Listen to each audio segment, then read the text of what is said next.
Hey guys, this is Jaquan Kennedy, Summit Ministries, and I want to talk about uh, painkillers.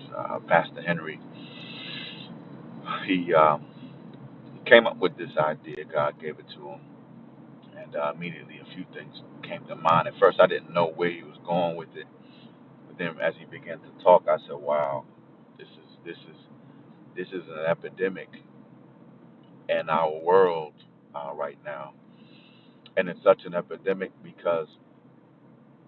It, I guess the part that really stuck out to me in regards to this is our need for attention.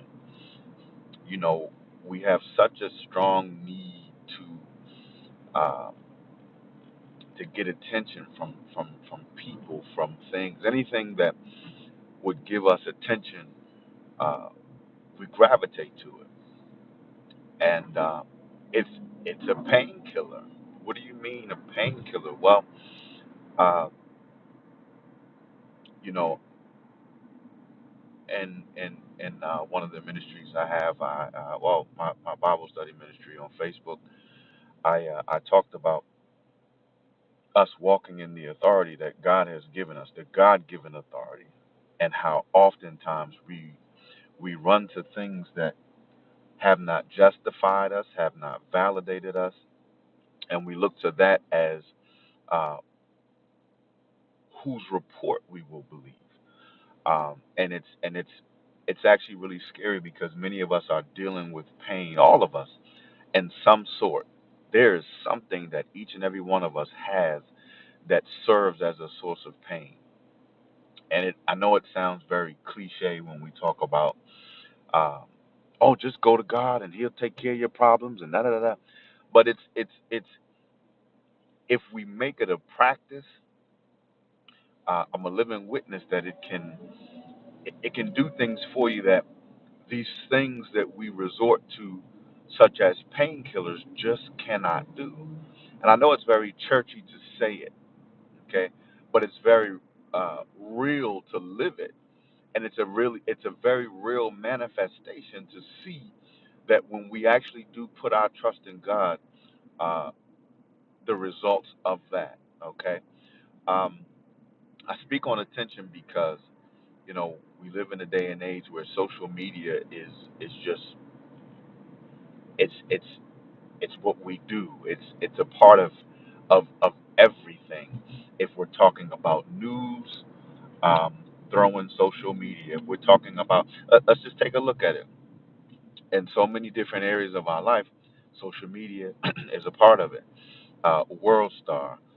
If someone's fighting, even from our children's age to adults, everything we do, we've got our phones out and we're recording it. Okay, whether we're uploading it to YouTube, whether we're uploading it to again World Star, or whether wherever we are putting it, Instagram, whatever. My point is uh, attention, and we do it to draw attention to the many different things in our lives or that are around us. Okay, but it serves as a painkiller. Let me go deeper for a second, and this is not aimed at women, but I've seen this prevalent in the lives of women. Um, you know,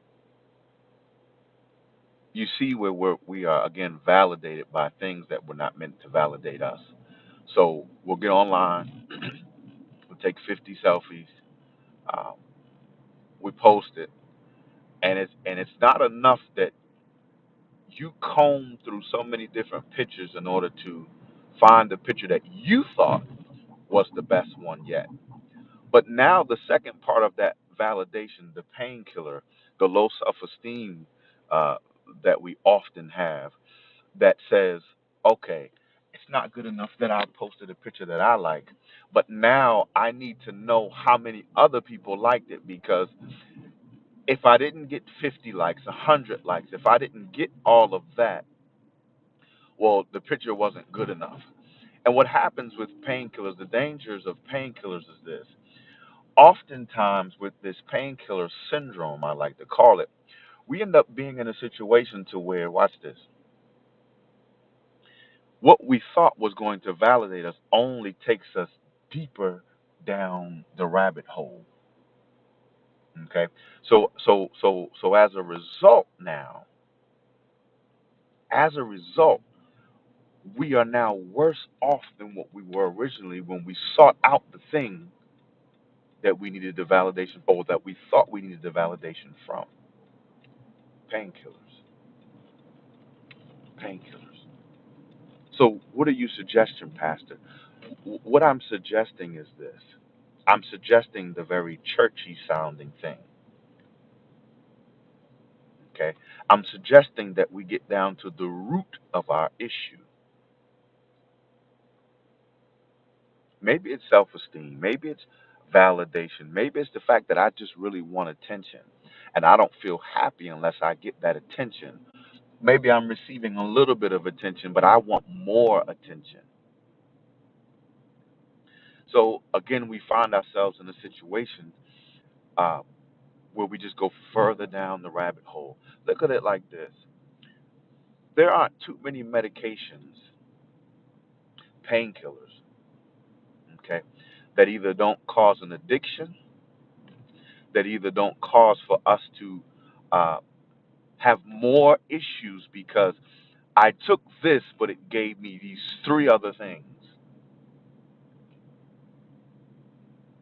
Just something to think about. And we serve a God who is a healer. We serve a God who, see, when we talk about lack, okay, we seem to think that that is always related to finances.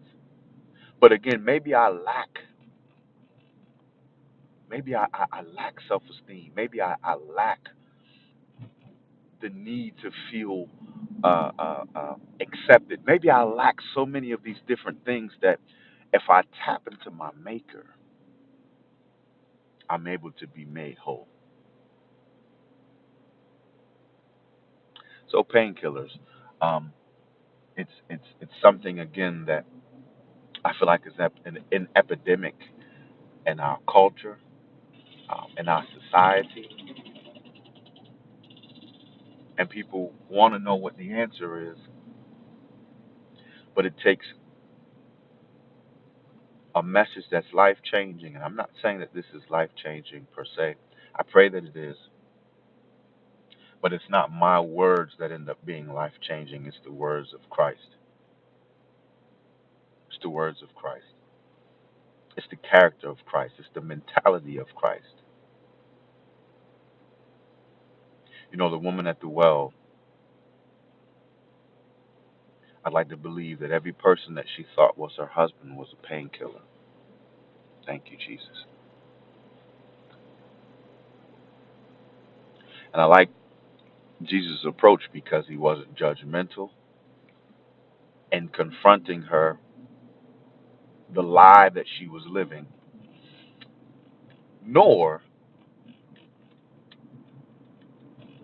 was he one that condemned her. Because you can be judgmental and you can condemn, and it's two different things. But in fact, I love the idea that he not only pointed out the issue, but he said, listen, if you drink from my well, you won't thirst again. So again, it sounds like a very churchy answer, okay, a very churchy response, but it indeed is not. It indeed is not. And I challenge you, I challenge myself. See what I said? I said I challenge you, but I challenge myself as well. That when we're faced with pain, when we're faced with things that life is going to hit us with, that we don't run to things that are not able to validate us, that are not able to pronounce life over us, but instead that we would run to those things that are able to, I'm sorry, to that thing, that being, that one that is able to make us whole from the pain that has sliced us and torn us apart. God bless you. Love you all. Have a great week.